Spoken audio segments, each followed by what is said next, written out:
네, 대선 후보 릴레이 인터뷰 진행하고 있는데요. 오늘은 특권과 차별이 없는 나라, 힘없는 사람들의 대통령이 되겠다면서 대선 출마를 선언했습니다.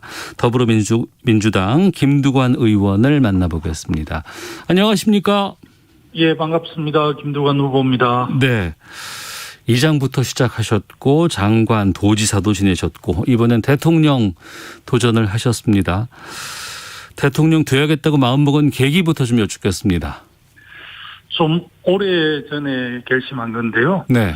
제가 이제 농사 짓는 할아버지, 아버지 밑에서 컸는데 네. 어릴 때 이제 농사를 열심히 지어도 사실은 잘 살게 되지가 않더라고요. 예.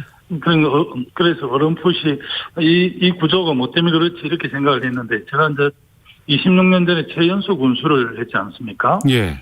군수를 하면서 이렇게 쭉 도에 가서도 예산도 따오고 중앙부처하고 이렇게 쭉 일을 하면서 그래도 이제 큰 변화를 좀 만들기 위해서는 국정을 책임지는 대통령이 되어야 되겠다. 대통령이 그런 일을 할 수 있는 자리이다. 이런 생각을 하게 됐고요. 네. 참여정부에 제가 노무현 대통령으로부터 이제 행정자치부 장관을 임명받아서 예. 뭐 자치분권 또 신행정 주도권 이런 걸 쭉 했는데요.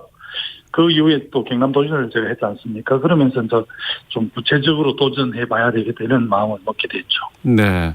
뭐 꿈을 꿀 수는 있습니다만 그럼 구체적으로 이번 대선에 나와야 되겠다고 했던 건 언제쯤 결정하신 거예요?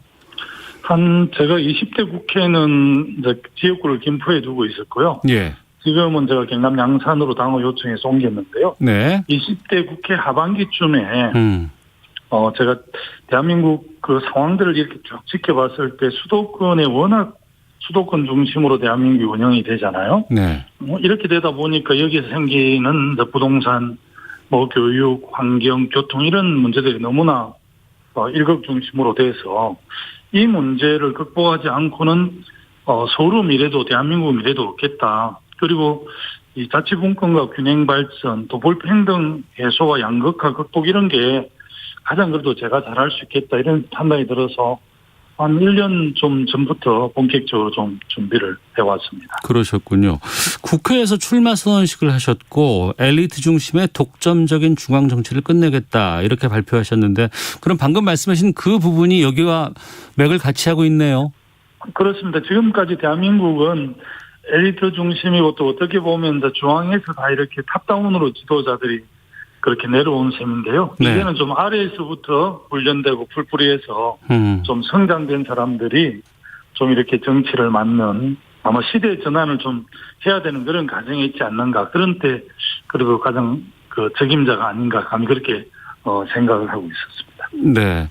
예비 경선 통과하셨고 지금 이제 본 경선 여러 가지 TV 토론 같은 거 진행하고 있는데 지난 4일 수요일에 2차 TV 토론이 있었습니다.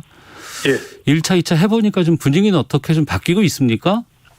아무래도 지금까지는 신상에 관한 주도권 토론에서 이제 공방들도 많이 있고 그랬는데요. 네. 그날 YTN에서는 좀 컨셉을 좀 잘 잡았더라고요.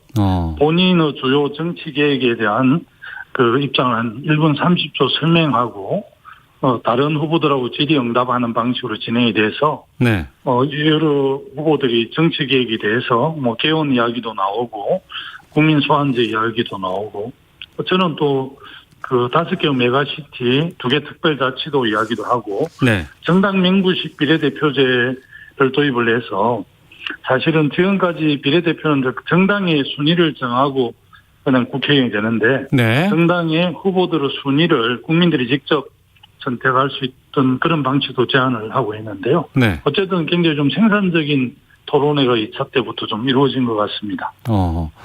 근데 올림픽 때문에 많이들 좀 관심이 좀 덜해서 좀 안타까우셨겠어요. 그러기는 했습니다. 예. 예. 건설적인 토론 됐다고는 하셨고 아무래도 그 자리에서 말씀하신 것처럼 정치 개혁에 대한 부분들이 많이 있었는데 개헌 얘기도 있었다고 하고 대통령 4년 중임제, 국무총리 폐지 이런 여러 가지 정책들이 좀 나왔습니다. 이 권력구조 개편은 지금 왜 필요하다고 보세요? 우리 국민들께서는 이제 권력구조 개편에 대해서는 사실은 그렇게 흔쾌하게 좀 동의를 안 하시는 편인데요. 예, 예. 지금 헌법이 이제 87년 헌법인데 예. 그 당시 이제 대통령 5년 단임제를 했는데 5년 단임제로 이제 국정을 운영해 보니까 한 3년 4년 지나면 예임되기 오면서 국정이 이렇게 일관성 있게 가지를 않더라고요. 예. 그래서 어느 그날 이렇게 여러분들이 제안을 했는데 4년 중임제, 정부통령제 뭐 이런 제안들도 있었고요. 네. 하여튼 뭐 분권형 대통령제는 이제 박용진 의원이 좀 제안을 했었고 그렇게 했는데 어쨌든 이제 상당히 4차 산업혁명의 시기이기도 하고 네. 코로나 팬데믹 이후는 이전하고 많이 다를 거 아닙니까? 그래서 어차피 그 개헌을 하게 되면 헌법을 개정하는 건데 헌법이라는 게 국가의 그 경영 운영 원리지 않습니까? 그래서 네. 보통 헌법을 개정할 때는 이제 짧게는 미래 한 50년, 길게는 미래 100년의 국가 운영 원리를 규정하는 거고 또 지금 87년에 비해서 우리 사회가 워낙 다르게 발전해 왔기 때문에 네. 미래를 대비해서 이제 개헌을 해야 된다는 게 중론인데 권력 구조만 하는 게 아니라 국민의 기본권이라든지 다양하게 환경권 요즘 논란이 되고 있는 주거 기본권 이런 것도 보장을 해야 되기 때문에 네. 저는 뭐 개헌은 불가피하다고 보고요.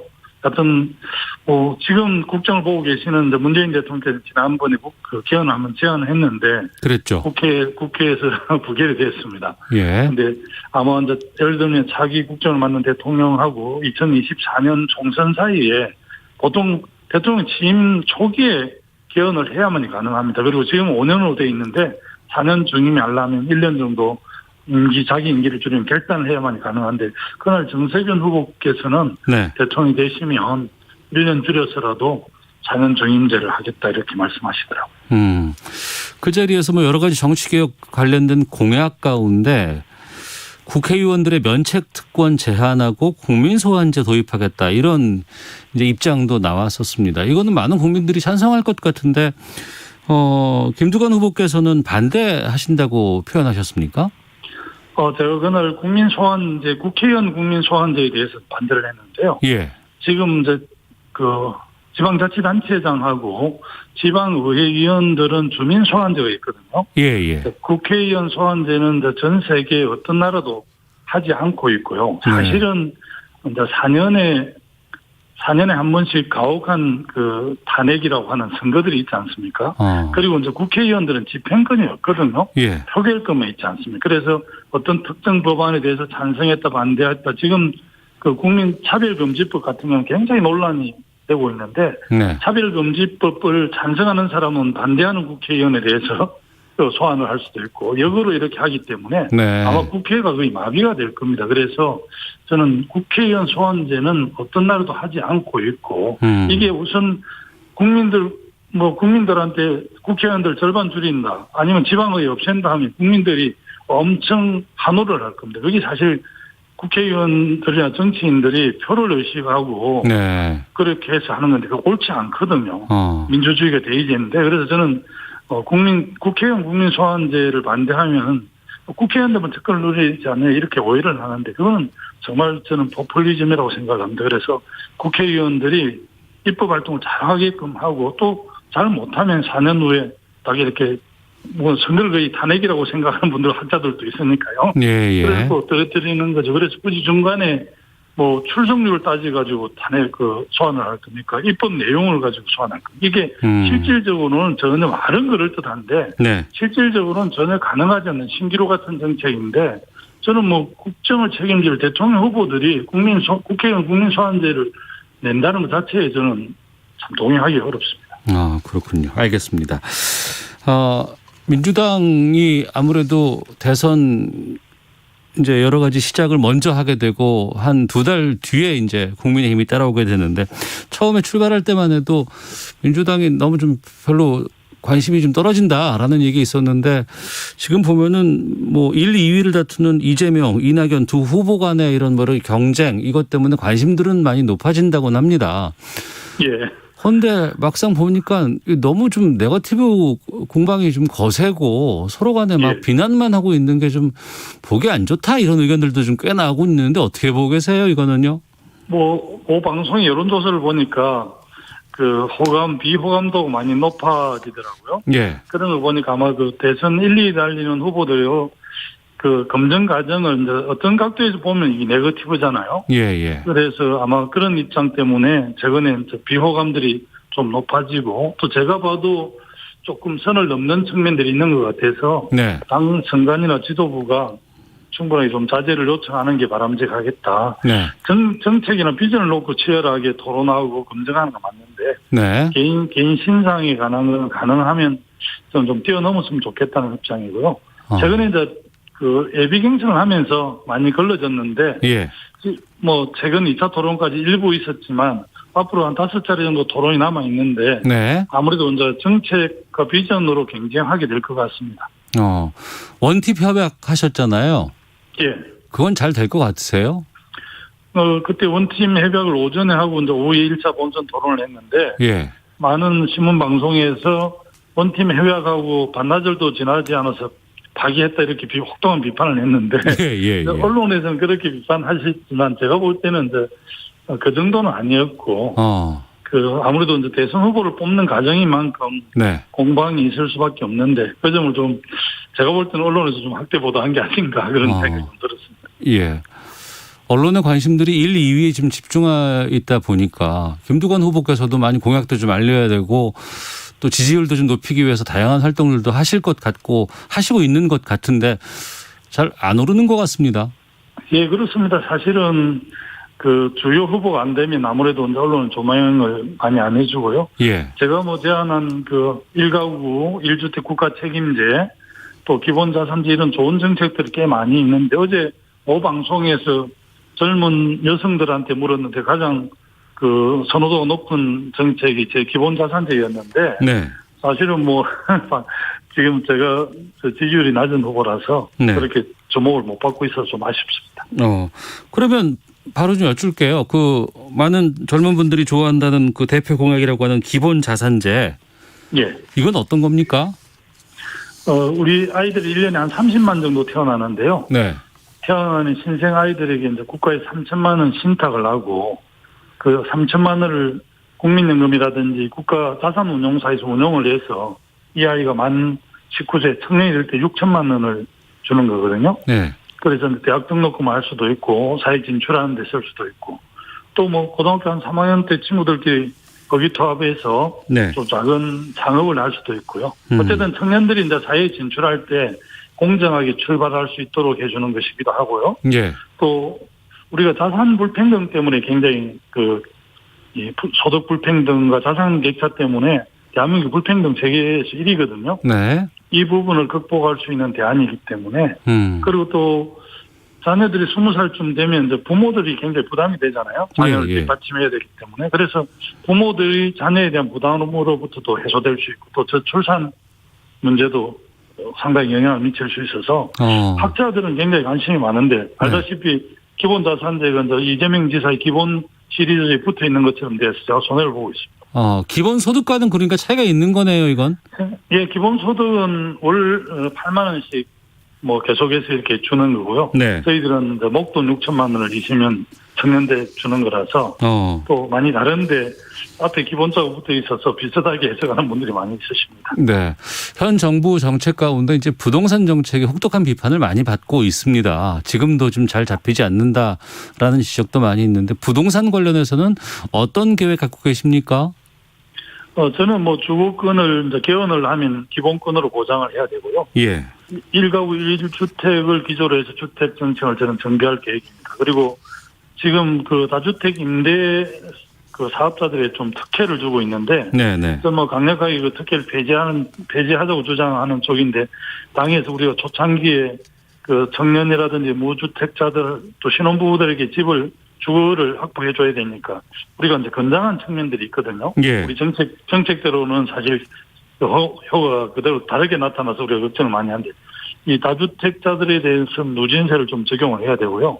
특히 이제 문제가 됐던 LH가 공공택지를 조성을 해서 민간 건설회에게 이렇게 팔지 않습니까? 네. 그럼 민간 건설회사에서 상당히 많은 이익을 취하는데 저는 이 LH가 공공택지를 조성도 하고 직접 건축을 해서 무주택자들에게 원가에 분양해야 된다고 생각하거든요. 예예. 지금 시중가의 많게는 한 4분의 1, 3분의 1 최하 2분의 1 정도를 줄일 수 있는 게 전문가들의 견해입니다. 그래서 저는 적어도 주택 시장은 좀 설명을 하면 이게 그 김밥 시장이 있고 또 이 삼겹살 시장이 있고 한우 시장이 있거든요. 네.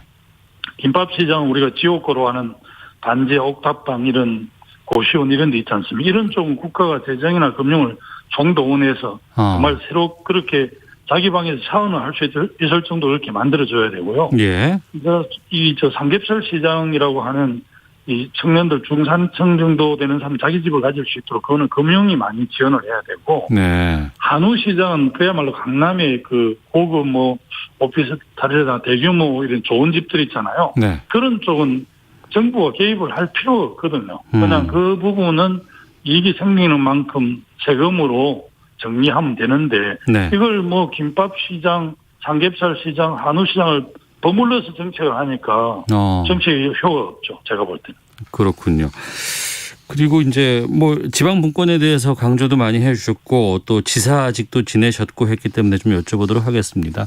코로나 때문에 재난지원금 지급에 대한 얘기들 참 많이 있었고 여기에 논란도 좀 많았었습니다.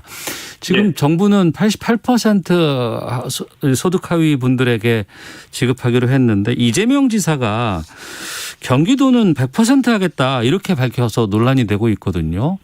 중앙에서 결정한 걸 지방에서 바꾼다더라. 아니 지방에서 이 정도 충분히 할 수 있다라고 의견들이 좀 갈리는데 김두관 후보께서는 이거 어떻게 판단하고 계세요? 원래 나도 재난지원금 100% 지급안을 주장을 해왔거든요. 예. 그러나 사실은 이제 당정청의 합의로 88% 지급하기로 했고 특히 여야가 합의를 한 사항입니다. 네. 그래서 여야가 합의하고 당정청이 합의한 사항을 경기도가 좀 재정이 넉넉하다고 해서 100% 지급하는 거는 저는 옳지 않다고 생각하고요. 예. 또 경기도에 31개 시군이 있는데 한 7, 8개 그 시장님들이 그 또 시군도 부담을 해야 되는데 그 부담을 하지 않겠다는 입장이거든요. 그리고 지금은 이제 수도권이 워낙 재정이 좋잖아요. 네. 근데 어느 정도 그래도 그 국가 진행 발전이 된 다음에 차별화된 정책은 맞지만 지금은 재정 기울어진 운동장인 상황에서 경기도만 이렇게 하는 것은 또 다른 시도의 역차별 같기 때문에 저는 이번만큼은 동의하기 어렵습니다. 그러시군요. 야권 상황도 좀 여쭤보겠습니다. 최재형 전 원장이라든가 아니면 윤석열 전 총장이라든가 지금 대부분들 다 현 정부에서 임명장을 받은 사람들이 지금 대권 주자로 야권에 가 있잖아요. 예. 이분들의 행보는 어떻게 보십니까? 그 점은 좀 앞에 말씀드리는 좀 아쉬움이 있지만요. 최재형 전 감사원장이라든지 윤석열 전 총장 같은 경우 사법기관, 권력기관의 장이었지 않습니까? 예. 그 자리를 지금으로 보니까 이제 정치적으로 그 엄정 중립을 해야 될 그런 직책을 활용해서 정치 행위를 했기 때문에 그런 점이 좀 동의가 안 되고 최근에 이제 어젠가 그제 최재형 감사원장이 그 대선 출마를 공식 선언하고 기자회견을 하면서 이제 그 기자들의 질의응답을 보니까 뭐 솔직한 거는 좋은데 너무 정책이 잘 준비가 안 돼서 염려가 되고 또 윤석열 총장은 뭐 매일 하루 한 건씩 어떻게 보면 참 국민들 속상하게 하는 이런 것들을 내면서 참 안타깝다는 생각이 좀 듭니다. 네. 알겠습니다.